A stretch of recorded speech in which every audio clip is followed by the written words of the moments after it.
Here's how I transformed this $12.49 thrifted bedside table into a gorgeous Glacier statement piece. Hi, my friends. Denise from Salvaged Inspirations, and welcome back to my DIY furniture painting channel. I can't wait to share how this simple transformation made such a big difference with this piece. So just let me get set up and I'll be right back. Let's start. Here's the fun part.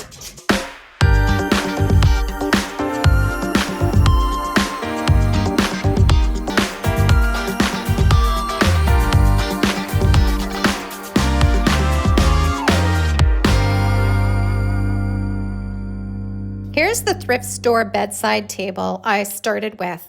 It was hidden in the middle of all the thrift store furniture. I'm guessing someone was planning on coming back for it the next day, so they tucked it away. Heck, I've used that strategy a few times myself, wink, wink. It was priced at $12.49, and with a discount coupon I was gifted for dropping off some clothes, the total came to $11.29, including tax. Now, I don't know about the thrift stores in your area, but here in the Greater Toronto area, all prices have greatly increased. So seriously, this was a steal of a deal. And I'm guessing it's probably because the finish on the top wasn't in great shape. There were also a few scratches and chips out of the door, but nothing that couldn't be fixed up nicely. So I started by taking my heat gun and removing the price tag. Then using my white lightning in my spray bottle, I gave this side table a really, really good cleaning. I'm not sure what the prior owner had used to clean the top of this piece prior, but as you can see, it got kind of foamy bubbly, which my white lightning cleaner does not usually do. So I think there was some sort of, I don't know, it even felt a little sticky or tacky. I'm guessing the prior owners had used some sort of cleaner on it, but it wasn't totally rinsed off 100%. Once I had given the entire piece a really good cleaning, it was time to remove the drawers. These drawers are on sliders, and as you can see, as you're pulling it out, they lock. So they lock halfway when they're out. And to remove these drawers, there's a little plastic lever on each side that you actually push down or up and then remove it off the slider. I'm not going to lie, the first time I came across a slider drawer like this, I did not know how to take it out. And they can be a little finicky, so just take your time with them and look for that plastic lever. Once I had all three drawers removed, it was time to give the inside a really, really good wipe down and cleaning.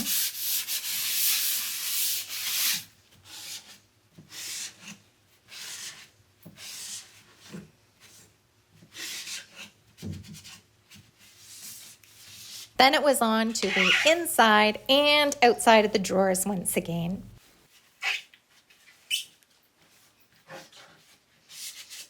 The tracks on the outside of the drawers actually had some sort of grease on them it was getting on my hands. So to keep this project nice and clean, I just took some painter's tape and masked the sides off. My original thought was to clean them all up. However, I believe that the grease or whatever it was that's on there provides easy gliding once the drawers are going in and out. So I just left it and opted for the painter's tape.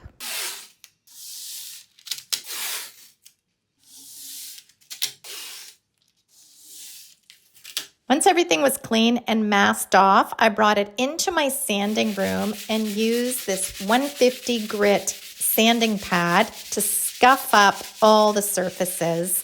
Now here I'm not trying to take any of the finish off. I'm just giving it a really good scuff sanding so the paint adheres nicely.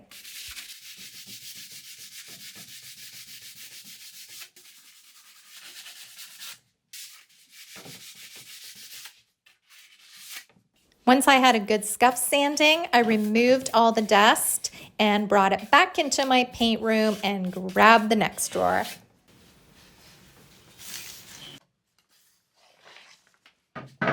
And I know sanding isn't the most exciting thing, but it is super important just to scuff up that surface so your primer adheres really nicely. And here I'm doing it in real time. So this clip is slightly over 1 minute in length. So each drawer, but sanding by hand, you do not need an orbital sander or palm sander to do this. Each drawer took me slightly over 1 minute to hand sand, to scuff hand sand. And I'm sharing this because if you're just starting out and you think, oh, I need to go buy a lot of, expensive equipment, you do not. I mean, sanding pads such as this costs all of $1.50 or $2.50. You can get a pack of 3 and it works just as nicely. And although it's not an exciting process to be scuff sanding your furniture, it makes a world of difference in the finish. So I just wanted to say that each drawer took me slightly over a minute. 3 drawers, we're looking at 3 minutes, let's say 4 minutes to be generous. And then when I did the body, the top did have the damage on the finish, which I did spend a little extra time on because I wanted to smooth everything out and make sure there was no flaking or chipping. But the entire piece, the entire body of this piece took me under 5 minutes. And that is including giving it a good vacuum with my shop vac to get rid of the dust as well. So in total, sanding this whole bedside nightstand took about 8 minutes if we want to be generous, definitely under 10 minutes. And again, this makes such a difference in the finished product.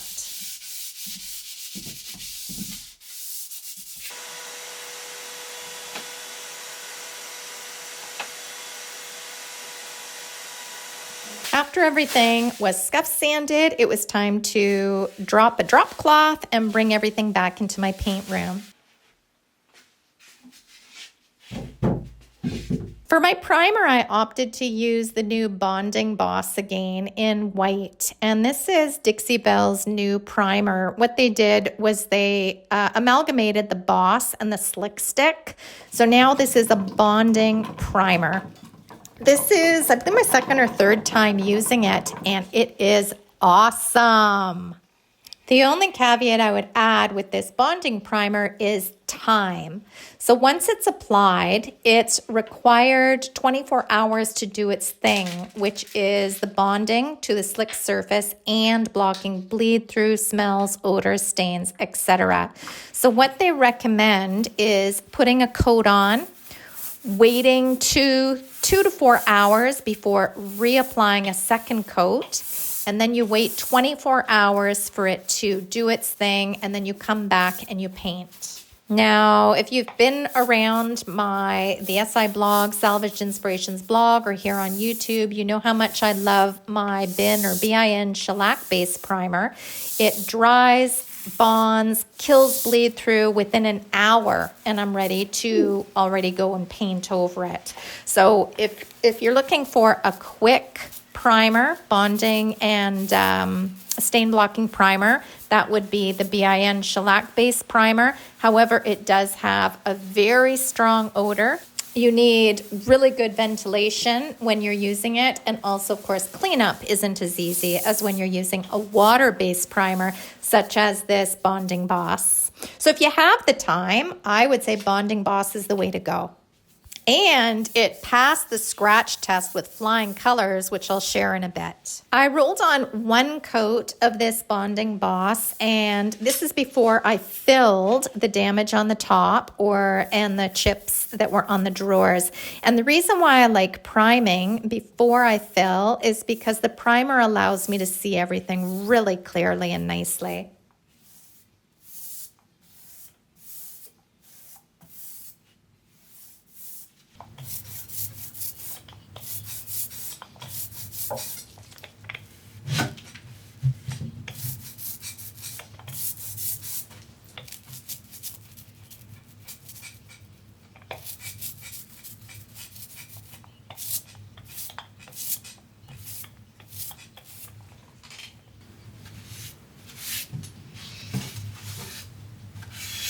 After my first coat of primer was all dry, I went in with some Dixie Belle mud And I filled in the top that was damaged and also the chip on this corner of the drawer.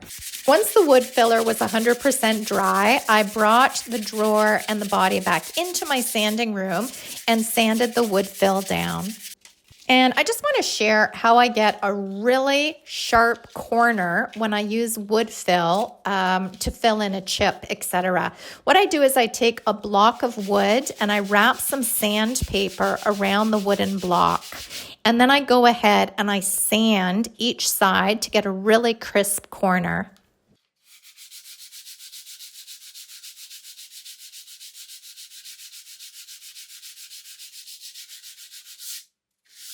You will not get the same effect if you just use a piece of sandpaper over your hand or if you use a sanding sponge, because it's not firm enough to give you that crisp corner.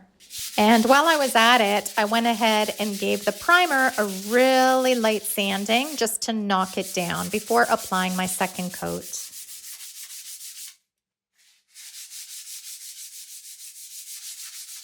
I went ahead and sanded the wood filler off the top of this piece. And again, when I use the Dixie Belle mud, I love using this wood fill because it's so easy to sand by hand.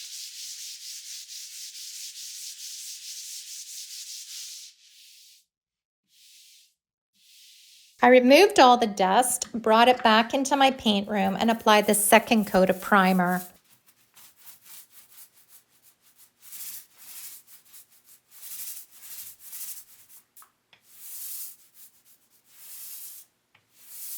For the drawers, I went ahead and I added this painter's tape that has plastic adhered to it. And this is an easy way to mask off the drawers and keep the inside of the drawers very, very clean. Now with straight drawers that don't have a funky shape such as these ones do, I just usually use a piece of cardboard and I'll lay the cardboard down and block off the spray that way, which is super easy. I don't bother masking off. But again, these drawers were such an odd shape, which is part of the charm of this piece, that I did think it was better just to mask off and make sure that these drawers are kept nice and clean.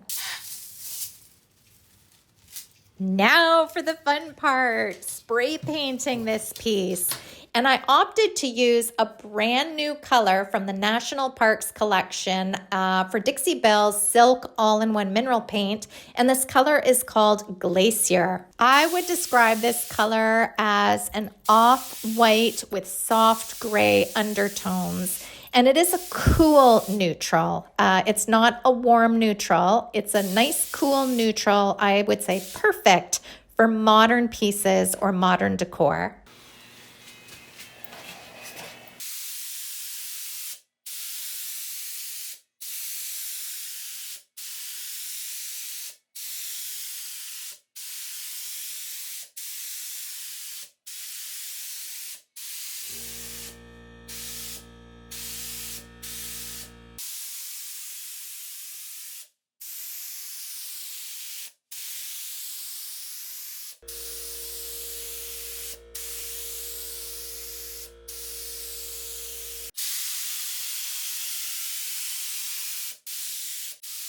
I sprayed 2 coats of this Glacier all-in-one mineral paint, and it did not need a top coat because the top coat is included in the formula. So just as a reminder what this piece looked like before,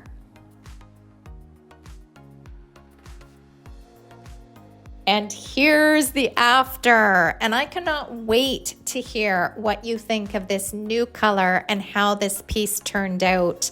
I'm pretty thrilled. The finish ends up looking like a factory finish once it's sprayed on. And I think the color that I picked for this piece goes really, really well, seeing as it has the modern lines. As far as neutrals go, I prefer my neutrals a little warmer, but that's just because of my home decor. But I'm really hoping whoever purchases this piece, it's the perfect color for them. So I hope you enjoyed today's tutorial. If so, please give it a like, thumbs up. Be sure to subscribe here on my YouTube channel. And you can also find me over at salvagedinspirations.com, where I have over 500 furniture painting tutorials teaching you how to make your furniture beautiful. Until next time, I hope you have a fabulous week, and I'll see you again soon. Bye, guys.